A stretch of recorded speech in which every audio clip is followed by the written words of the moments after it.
సాక్ష్యం చెప్పకముందు ఎఫెసీ రాసిన పత్రిక 2వ అధ్యాయము 4-5 వచనాలు దయచేసి పరిశుద్ధ గ్రంథంలో నుండి ఎఫెసీ రాసిన పత్రిక 2వ అధ్యాయము 4-5 వచనాలు అందరం కలిసి చదువుదామండి దయచేసి. అయినను దేవుడు కరుణ సంపన్నుడై ఉండి మనం మన అపరాధముల చేత చచ్చిన వారమై ఉండినప్పుడు సహితము మన ఎడల చూపిన తన మహాప్రేమ చేత చాలండి.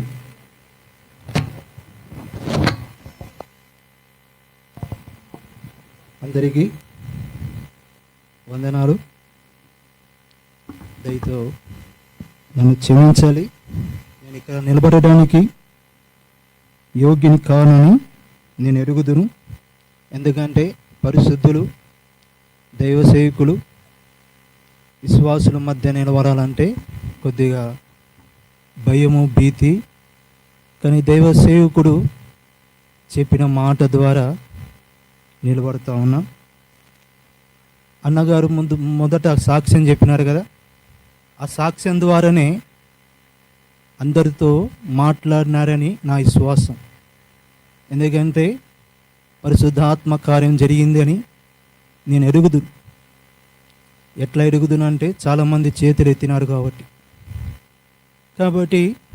ఏదో కొద్ది మాట ఎక్కువసేపు చెప్పను, 2 లేదా 5 నిమిషాలు, 8 నిమిషాలు. నా పేరు పవన్ కుమార్. అన్న చెప్పారు కదా, అన్న కొండ మీద ఉంటే నీకు కింద అవుకులు ఉంటా. మాది 5వ కుటుంబం అయినప్పటికీ, విగ్రహాధికులమైనప్పటికీ యేసుక్రీస్తు ప్రభువారు ఎవరు అనేది నాకైతే తెలియదు. అంటే అంత నిష్టగా నా తల్లి నన్ను పెంచుతూ వచ్చింది. అవోబిలం తెలుసా? అవోబిలంలో ఉంటున్న ఆ విగ్రహాన్ని మా కుటుంబం పూజించేవారు. కానీ యేసుక్రీస్తు ప్రభువారిని నేను ఎట్టు ఎడిగినానంటే, చాగలమరిలో ఒక టీచర్ ద్వారా మా అక్క వాళ్ళ చేసిన ప్రవర్తన. మొట్టమొదటిగా 5వ తరగతిలో ఉన్నప్పుడు మా అక్క ఆ టీచర్ యొక్క ప్రవర్తన చూసి ఇంటికి వెళ్ళిందంట. అక్కతో పాటు 5 మంది లేదా 6 మంది అనుకుంటా. ఎందుకు ఈ టీచర్ డిఫరెంట్గా ఉంది, మాట తీరు, తర్వాత ప్రవర్తన చాలా ప్రత్యేకంగా ఉందని మా అక్కతో పాటు 5 మంది వెళ్ళినారు ఇంటికి వెళ్ళి ఒక్కటే మాట అడిగినారంట, మీరు ఎందుకు మాటలు కానీ, తర్వాత ప్రవర్తన కానీ, వస్త్రధారణ కానీ ఇతరుల కంటే మీది ఎందుకు డిఫరెంట్గా ఉందే అని ఆ వయసులో 5వ తరగతిలో మా అక్కకు ఎందుకు అనిపించిందో తెలియదు. ఇంక ఇదే సమయం అని ఆ టీచర్ పట్టుకోవడం జరిగింది. 10th క్లాస్ వరకు మా అక్క నడిపిస్తూ వచ్చింది. తర్వాత నా జీవితంలో అనేక పర్యాలు యేసు గురించి, క్రీస్తు ప్రభు గురించి మా అక్క నాకు చెప్పిన నేను నమ్మేవాని కాదు. 2006-2007 సంవత్సరంలో నేను చనిపోవాలని 250 టాబ్లెట్ మింగుతూ వచ్చిన. దైవజనుడు రమేష్ అన్న చెప్పాడు కదా, చనిపోవాలని ఎందుకు అనుకున్నాడు. ఇదొక క్వశ్చన్. ఇప్పుడు ఎందుకు అంకులు ఇద్దరిని సాక్ష్యం చెప్పమని అన్నాడంటే, నీ కింద కూర్చున్నప్పుడు అర్థమైంది. ఇద్దరి యొక్క జీవితాలు ఒకసారి ఆలోచిస్తే ఇద్దరు చనిపోవాలనుకున్నాడు. అన్న చనిపోవాలనుకున్నాడు, నేను కూడా చనిపోవాలనుకున్నా. అన్న అనుకున్నాడు కానీ జరగలే. నేను నిజంగా చచ్చిపోవాలనుకున్నా. 150 టాబ్లెట్ మింగితే ఎవరైనా బతుకుతాడా? తినడానికి తిండి లేక కాదు, మా డాడీ గవర్నమెంట్ ఎంప్లాయీ, బతకడానికి చేత కాదు, కూర్చుంటే చాలు ఆస్తి అంతొస్తుంది. మళ్ళీ ఎందుకు చనిపోవాలనుకున్నావు అన్న అంటే, హృదయంలో నెమ్మది లేదు.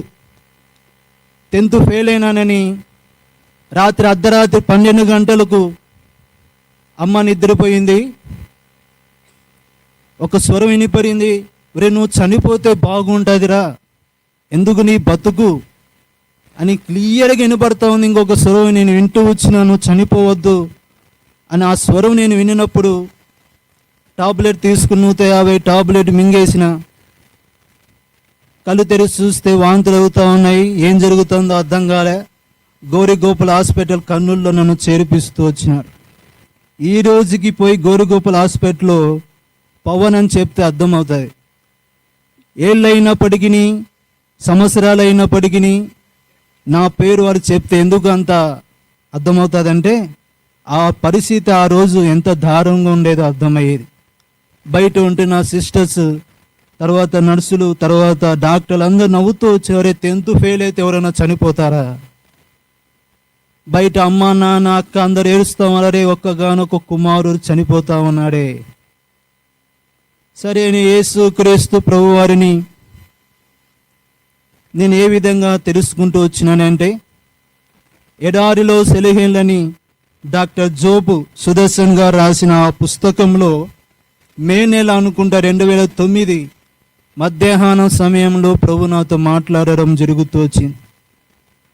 మా అక్క యేసు ప్రభుని నమ్ముకుంది, కానీ ఇంకా సరైన పద్ధతిలో ఇంకా అప్పటికే తీసుకోలేదు బాప్తిసం. ఆ బుక్ చదువుతూ వచ్చింది అంతే. సరే అని ఆ పుస్తకం చదవాలని ఎందుకు ప్రేరేపణ ద్వారా చదువుతూ చదివినప్పుడు ప్రభు మాట్లాడడం జరిగింది. ప్రభువా, నేను కూడా పాపిని అని ఒప్పుకున్నా. ప్రభువారు నన్ను గురక క్షమిస్తూ వచ్చినారని హృదయంలో నమ్మకం కలుగుతూ వచ్చింది. 2012 అక్టోబర్ 21వ తారీఖు బాప్తిసం తీసుకున్నాం ఇద్దరం. దాని తర్వాత ప్రియమైన వాళ్ళారా, నా చిన్నతనములో చాలా పర్యాలు మా అమ్మకు ఒళ్ళో వచ్చేది ఒక పామంట వచ్చి తనను దర్శించడం. అరే, ఇంత గొప్ప కుటుంబంలో పుట్టినాను నేను, అదేదో దేవత వస్తుందంట, మా అమ్మతో మాట్లాడుతుందంట, పోతుందంట అని. నా చిన్నతనంలో నేను బాగా ఎరుగుదును. మా అమ్మ ఆ పుట్టాలమ్మ ఏరియాలో పూజ చేస్తూ ఉన్నప్పుడు నేను బయట కూర్చున్నా, మా అబ్బా బయట కూర్చున్నాడు, మా బాబాయ్ వాళ్ళందరూ బయట కూర్చున్నాడు. తర్వాత మా నాన్న మాత్రం మా అమ్మ దగ్గర ఉండేది. వాళ్ళిద్దరూ మా అమ్మ ఆ భయంకరంగా కొట్టుకుంటున్న సమయంలో ఏం జరిగిందో తెలియదు, నేనైతే ఏడుచుకుంటూ కూర్చున్నప్పుడు భయంకరంగా కార్యము జరుగుతూ వచ్చింది. తర్వాత ప్రభు నమ్ముకున్నాక అర్థమైంది, అరే ఇది పాము కాదు, ఇది అపవాది అని. ఈమెన వాళ్ళారా, భయంకరమైన నిష్టగల కుటుంబం. ఎంత నిష్టగల కుటుంబం అంటే, నా చిన్నతనములో ఒక్క మాటలో చెప్పాలా, ఏందా మాట అంటే, మా డాడీ సిగరెట్ తాగినానని తెలిసిందంతే. రాత్రి 12 గంటలకు కడుపు నిండా అన్నం పెట్టినాడు. ఏంది బా కొట్టలేదు, ఏంగా ఆలోచిస్తా కూర్చున్నా. మామూలుగా అయితే కొట్టాలి కదా అని చెప్పిపోయినారా సారు. చెప్పిపోయినాక 8 గంటలకు అన్నం పెట్టి 12 గంటలకు ఏం జరిగిందంటే బట్టలు ఇప్పి ఇసి పారేసినారట. అంటే అప్పుడు బాగా యవ్వనస్తుడు కాబట్టి అర్ధరాత్రి 12 గంటలకు మా అమ్మ ఏడుస్తూ ఉంది, మా అక్కేమో కూర్చొని నవ్వుతా కూర్చుంది. ఇంకా అర్థం చేసుకోవాలి ఎంత నిష్టగల కుటుంబం ఉన్నది. అలాంటి నిష్టగల కుటుంబంలో నేను పెరుగుతూ వచ్చిన శివభక్తుడు మా నాన్న. గవర్నమెంట్ ఎంప్లాయ్ అయినప్పటికీ మా అమ్మ ఆ విధంగా నేను పెరుగుతాను. ఆ సమయంలో యేసు ప్రభు వారు నన్ను దర్శిస్తూ వచ్చినాడు. నేను నా పాపాలు ఒప్పుకుంటూ వచ్చినాను. ప్రభువైన యేసు రక్తం ప్రతి పాపమును కడిగి శుద్ధి చేయను అనే మాట నా జీవితంలో నెరవేరుతూ వచ్చింది. 2012 అక్టోబర్ 21వ తారీఖు నేను బాప్తిసం తీసుకుంటూ వచ్చిన బాప్తిసం యొక్క వాగ్దానం చూడండి. 47వ అధ్యాయము